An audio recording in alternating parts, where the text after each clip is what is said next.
Hello and welcome back to episode 22 of the Out of Bounds podcast. 22. Actually, so about an hour ago, I filmed the episode that you guys will see on Wednesday with Matt, where we will be breaking down the top quarterbacks, wide receivers, running backs of the NFL, and then we'll decide who has the best team in the NFL. But that is on Wednesday, not today. Today is the USFL post 3 week breaking down the power rankings. All right. So I also realized that because I filmed that episode before this episode, that I said the wrong episode intro for the episode on Wednesday. That'll be episode 23 that comes out on Wednesday. But for today, we're going over the USFL rankings of the teams. So I would say like the NFL news about DeAndre Hopkins was suspended for 6 games, and that Tyrann Mathieu has signed with the New Orleans Saints. But I said that we talked about that in the episode that you will see on Wednesday, so I don't want to repeat myself. Haven't said it today, even though this is the first time you guys will be hearing me say it. I know that's kind of confusing, but whatever. Let's just get right into the USFL, because that is what this whole video is on. That's what this whole series that comes out on Mondays and Tuesdays will be about. So I hope to have this out on Monday, but I might not have the chance, and this might be coming out on Tuesday. So let's get right into it. So last place in the USFL rankings, coming in at last for its 3rd week in a row, we have the Pittsburgh Maulers. They are the only team left in the USFL that has not had a single win. And so, all right, there was not a good QB play for both the QBs that played. Together, they both combined for only 125 passing yards and 0 touchdowns. They averaged 4 yards per completion, which is not good, along with that QB play, like I said, was not good. Then we'll take a look at the run game. The run game was good. It got 103 yards with 22 attempts, averaging 4.7 attempts per carry, which I don't know why they didn't just run most of the game. They had a complete shutout. They didn't score a single point in this entire game, and it was against the Panthers, who are also a very bad team in the USFL. All right, their defense wasn't good either, but they did do better than the Panthers defense. They got 1 sack and 4 tackles for loss, and I'm about to go into the Panthers next because I have them at the 7th best team in the NFL, aka 2nd worst team in the NFL. All right, Michigan Panthers, really bad quarterback play. They both combined, putting together 44% completion rating. Both threw for less than 50 yards, which, like I said, any one of the USFL, you want to sign me up as quarterback, I'm ready to go do it, but you'll probably only have to sign me up for a 1-year deal, because after that 1 year and I take you to the championship and win the championship, NFL eyes are going to be on me. Yeah. Maybe. Good. They did have one good running back. He had over 100 yards and a touchdown.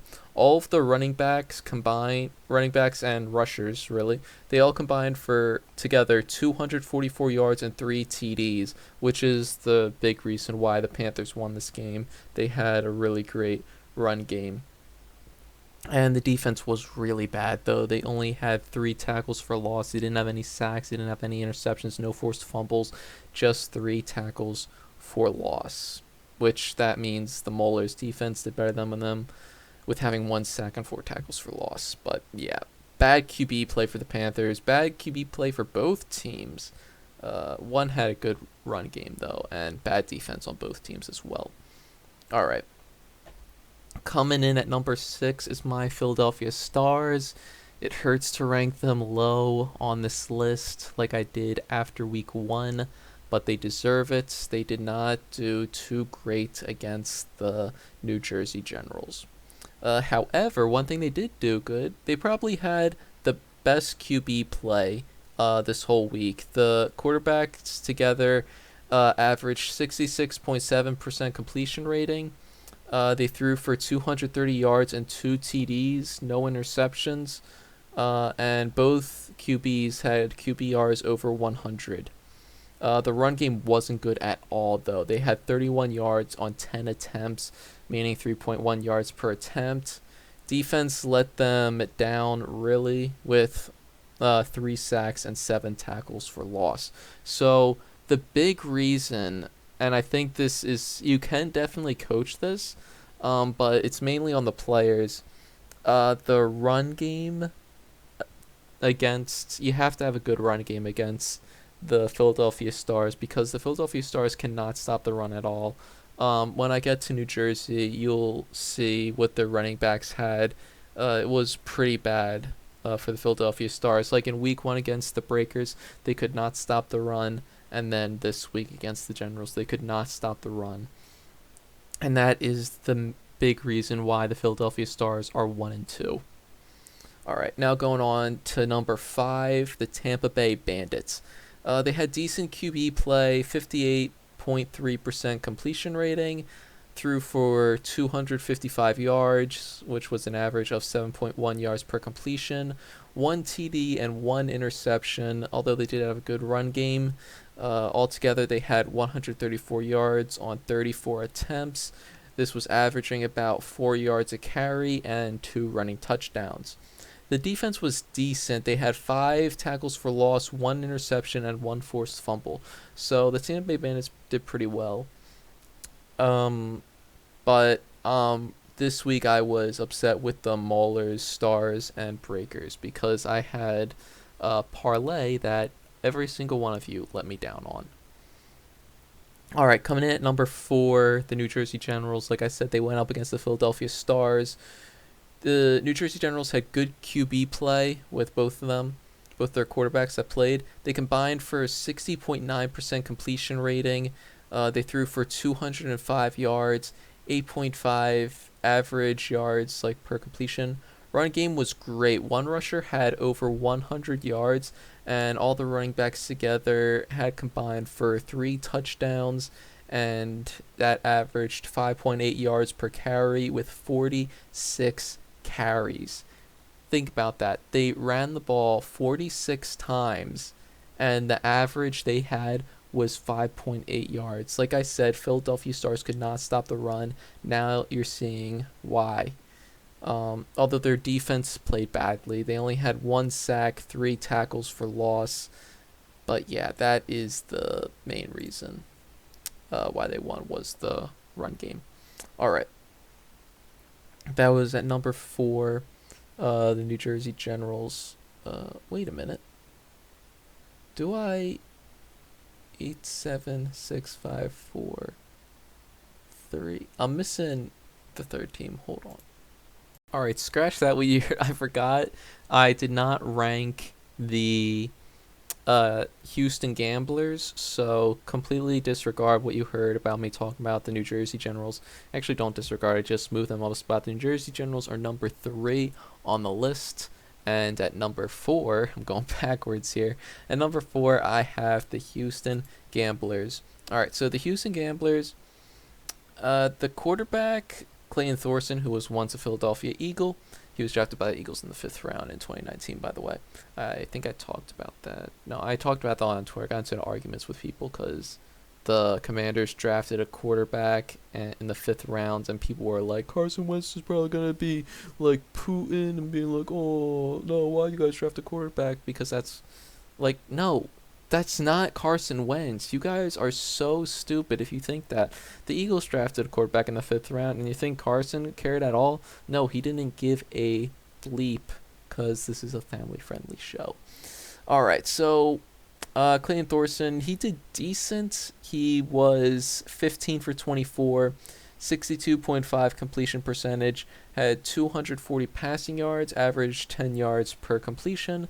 He had 2 touchdowns, 1 interception, and a 106.3 QBR. So he did decent. However, I don't know. They did have good run game, as it appears too. Uh, Thompson, 24 carries, and got 147 yards. He averaged 6.1 yards per carry, and he had a rushing touchdown. He had a 55-yard breakout run. So it appears to me that the run game did pretty good. He was the main rusher with 25 attempts. The second rusher had 5 attempts, but he only had 10 yards, so he only averaged 2 yards per carry, so he didn't do too great. But Thompson did really well as their running back number one. The defense also did decently well. 3 sacks, 5 tackles for loss, and 1 interception, and they also put together for 3 forced fumbles. So, in my opinion, that defense did pretty well. I I'm actually surprised. Well, it was against. They went up against the Tampa Bay Bandits. So it was a field goal that won the Bandits the game. It was a last second field goal. I think that was the last second field goal that won a USFL team the game since this new 2022 USFL league. So that was interesting. But all right, coming in at number 2, New Orleans Breakers. The QB was bad.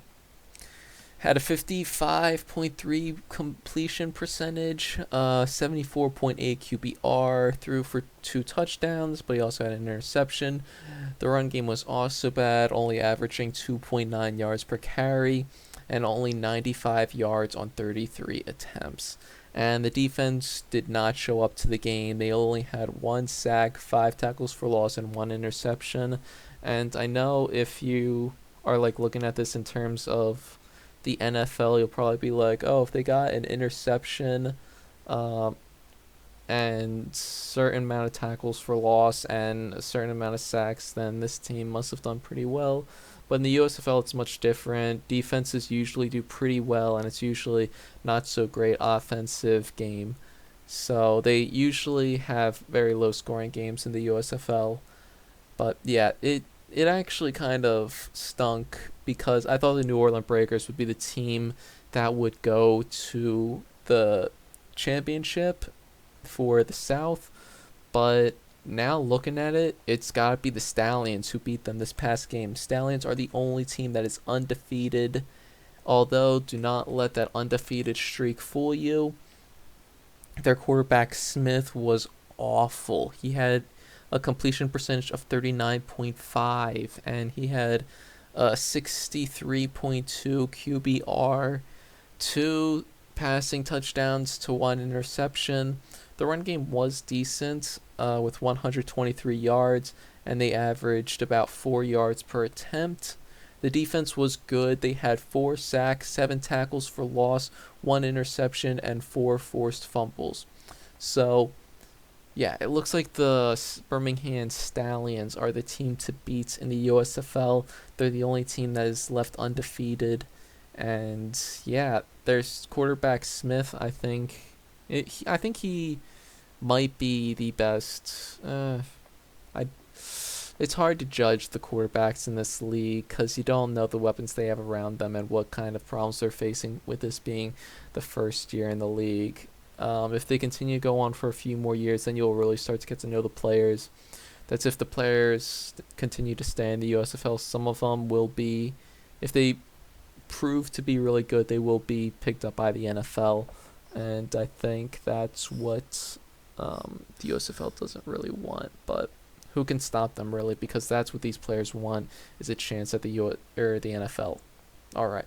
So that is really all I gotta say for the USFL. I know you guys are like, oh wow, this was a really short video, but these USFL videos are meant to be short. They're not meant to be as long as our regular podcast episodes that come out on Wednesdays and Saturdays. I know the last podcast episode came out Sunday at like 12 something, but I mean I was close. I tried to get it out on time, but I just couldn't. But yeah. This is just like a sort of mini series. This is part of the podcast, but it's just me, no co-host, no Matt. So yeah, that is the end of this episode. I hope you guys enjoyed, and I'll see you guys on Wednesday with Matt. And he had some very questionable takes on quarterbacks, wide receivers, and running backs. But see you guys then.